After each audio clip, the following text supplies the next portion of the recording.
Welcome back, everybody. We're at Park Inn by Radisson, and we're talking about failure. Our first two guests shared their story, and my guest is about to do just that. Her name is Eunices, and she runs a successful insurance tech company. But like we've learned from the first two stories, it's not just all shiny and gold and diamonds. But underneath that, like success, there comes a lot of trials and tribulations and overcoming that. So welcome, Eunices. And are you ready for all the questions that I'm about to ask you? So I'm gonna dive deep into those places that are uncomfortable. Okay. You know, those moments that weren't maybe the best. But it's important because I think it will resonate with someone. So do you remember, Eunices, the first time that you were faced with a sense of failure or a shortcoming of sorts? Yeah, going back when I was young, I was born out of wedlock, and my mom got married to another family, and I think, or I felt like my grandmother, my new grandmother, did not like me a lot. And of course, trying to fit into this new family, it was difficult. I felt like there was nothing good I could do to make people so happy about me, because sometimes actually my grandmother would just come and hit me for no good reason.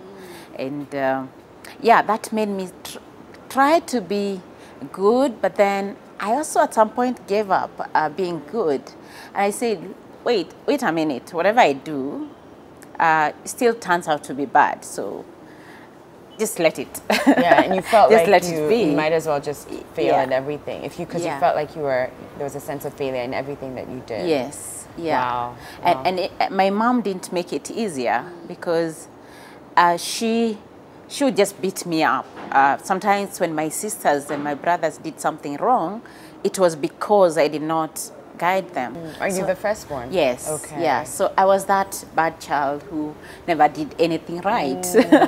Yes. Wow. Yeah. And what about school? How was that for you?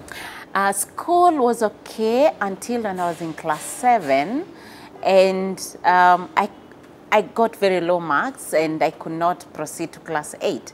So I repeated class 7. That was really traumatizing, given that all my classmates proceeded to class 8. And that I also took that as, I'm never going to repeat anywhere again. And I worked really hard, and proceeded to class 8 and passed very well. Okay, and so it sort of informed your work ethic. Yes. Do you remember how you dealt with it in class 7? I mean, I know you're very young. And I don't know if you had like the kind of coping mechanisms or skill sets that you have now to deal with failure. But how, in class 7, were you able to dust yourself off and focus so much that you did very well? I grew up in the village, and at night, outside our house, you could see the city, Sagana, and you could see the lights. And I always dreamt to be under those lights. So having repeated class 7 meant that I will never be under those lights. So I saw my dream being cut short, and I think my natural reaction was, Eunices, you got to work hard. That was the only response I remember that I could do. Yes. The lights. Yes, the lights. lights. So you now run a successful business. Yes. Is it safe for me to assume that there may have been a few failures before coming to where you are and being a successful entrepreneur? Yes. In 2007, I actually got married in 2005. Okay. And my husband then was living in Mombasa. Yeah. So I was transferred to Mombasa and to join my husband. Okay. And I met 2 other ladies who we used to work with in Nairobi, who also had moved to Mombasa because of their husbands. And so we thought we could start a business. And we came together, the 3 of us, and decided, we need to start a business. And the business was a cyber cafe, and we would also sell some computer accessories. Okay. Yeah, so when we began, it was just like, yes, we can. And I mean, here we are. I was working. The two are not working, but one of them was going to school. And so we said, okay, can we raise the capital? Because it was capital intensive. So we were able to raise from our husbands up to, I think, about 700,000 shillings. And we opened a cyber. And now, all three of us had small children in 2007. Okay. I was expectant. My friend had a less than 1 year old child. Okay. The other one had twins who were like 3 months old. Wow. And here we are starting our business. Yeah. And that meant focus was less. And also then we did not do so much research, I think.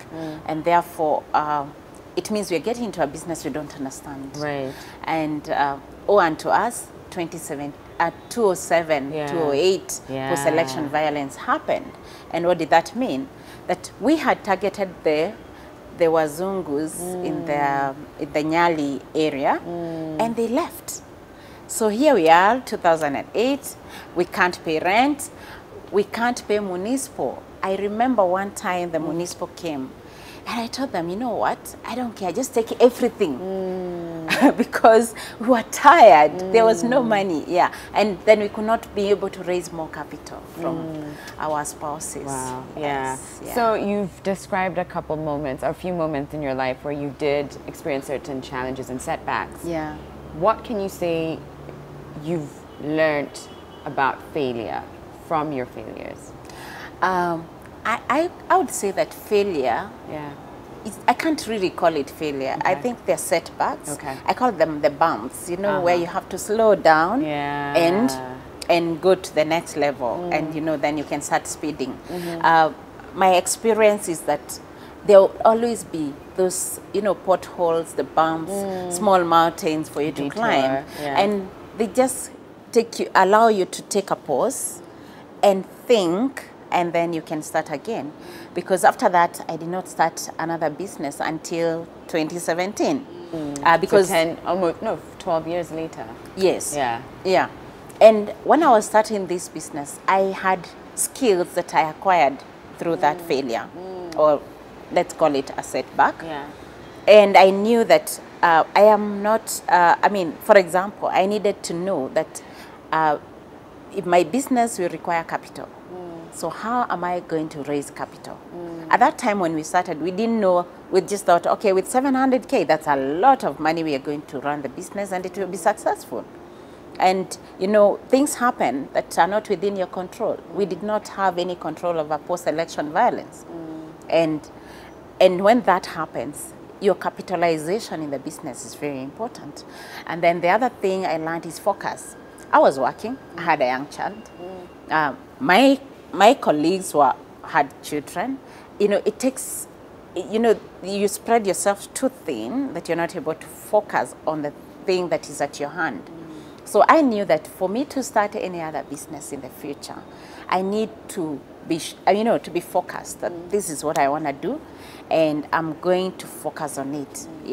Wow. So in those moments, how did you dust yourself off? Were there things that you went back to that helped you feel like, it's okay, Eunice, I know where it feels like it's the end of the world, but we shall overcome? What are those things that you did that helped build your confidence again? A good thing for me, I was still working. So I remember we sat with one of my colleagues and we said, because one of the colleagues later left us because we were really struggling. She left. And so the two of us were left. And I remember we had a conversation and said, we're going to be very successful. Now, you focus on, because now after all that, we closed and we started a smaller business that was less capital intensive, that was web designing. And I told her, you are very good at web design. So you focus on web designing. Let me focus on something else. And that for me meant I needed to join a sales business, or rather a sales job. So I decided that I need to be very good at sales. So I joined insurance to learn how to sell, and also curiosity of, you know, what Why do people hate insurance so much? Yeah. So I was very clear I needed a sales job. The easiest job to find was selling insurance. Okay. So I got into insurance, and I told my friend, both of us are going to be very successful. So me, I'll be successful in insurance, very successful. And here I am. Wow, that is incredible that you sat down and had like a self-talk, like, no, it's okay, it's fine. I'm going to be successful, you're going to be successful, we're good, it's fine.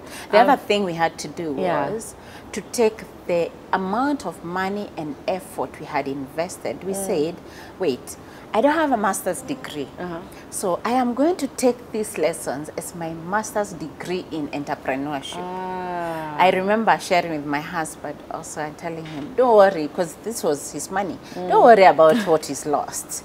Just consider you sponsored me for a master's degree in entrepreneurship. And I think today he sees that the master's degree is working. It paid off. He's not complaining today, I'll tell you that. Do you find yourself ever being scared of failure? Does the fear of failure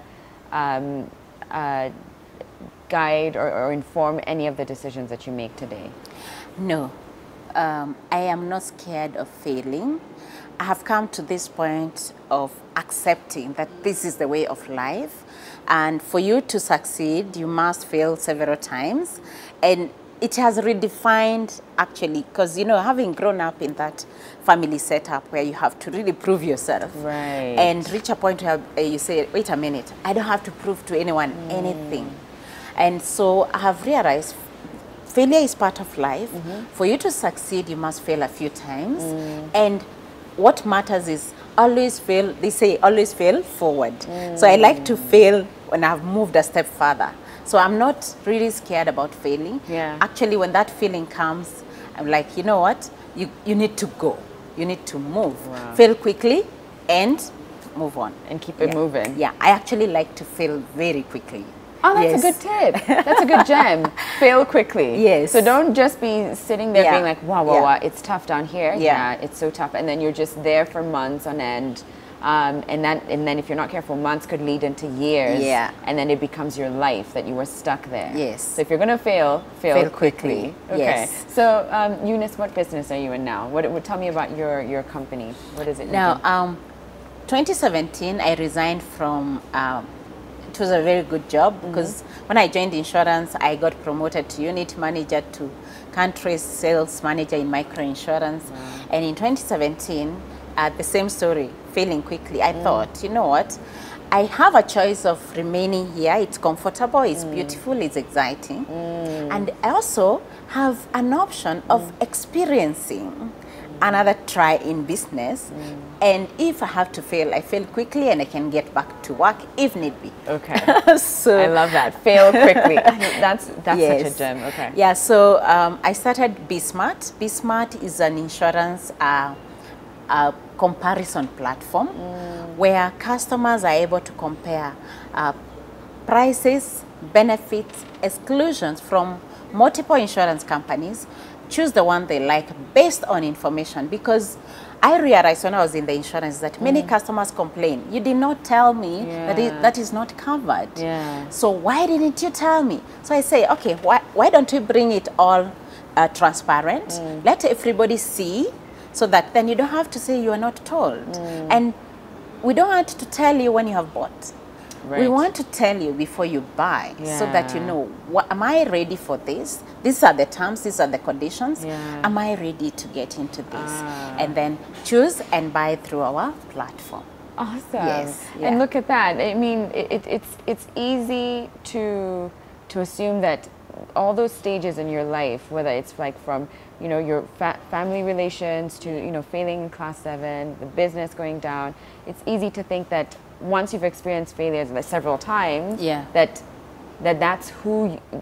will inform how you parent, how you are in a relationship, what kind of businesses you get into. You could even decide that I'm just going to stick to employment because this is too crazy. But it doesn't have to define you. Something one of my friends told me is that you regret the things you did not do, not the things that you did. Right. And so even if you fear to fail, remember you will regret that idea that came to your mind and you did not execute.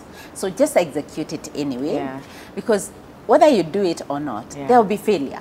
So just accept it. Sarah said something earlier along the same lines, and that is the real failure to her are the people who don't try. Not the people who tried 1,000 times and failed. The people who didn't even try because they were too scared. All right, thank you so much, Eunice. And thank you guys for watching as well. Remember the quote that I started with by Robert F. Kennedy, only those who dare to fail greatly can ever achieve greatly. So go forth and achieve great things, my friends. And don't be afraid to fail. It's not going to define you. Thanks for watching. I'll see you back here, 8 a.m. at Park Inn by Radisson. Have a great rest of the day and be great. Bye, everybody.